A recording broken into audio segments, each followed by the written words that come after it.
Hotel guests are primarily concerned with the cleanliness of their room. So, we've made a list of hotel housekeeping top cleaning tips and tricks that will save you and your staff time and keep your guests satisfied. The cleaning tips we offer have a new SOP in mind. Hotel housekeeping has become more detailed in the age of COVID-19, which has resulted in hotels developing a new SOP, standard of operation. Hotel housekeeping room cleaning can be more challenging because of the new cleaning SOP in hotels, but it does provide confidence and safety to guests.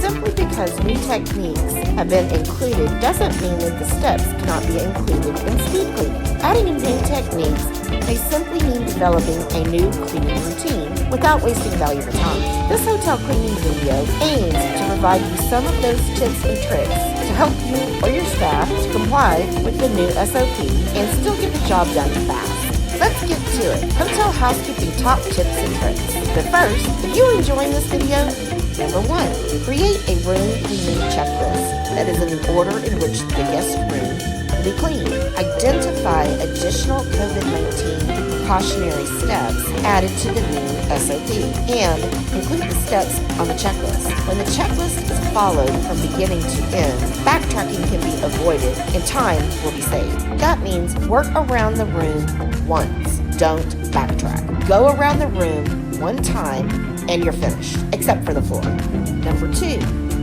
vacuum the room last and back out the door while doing it. Number 3, clean top to bottom. Cleaning top to bottom will prevent you from re-cleaning all of the dirt and dust that came from above. Number 4, carry the cleaning products and equipment with you so you can avoid making multiple trips across the room. Number 5, 2 hands are better than 1. Use both hands while cleaning. If one hand is still while the other is in use, you are only using half of your workforce. Finish one area with one hand and start on another area with the other hand. When possible, both hands should be cleaning or studying an object.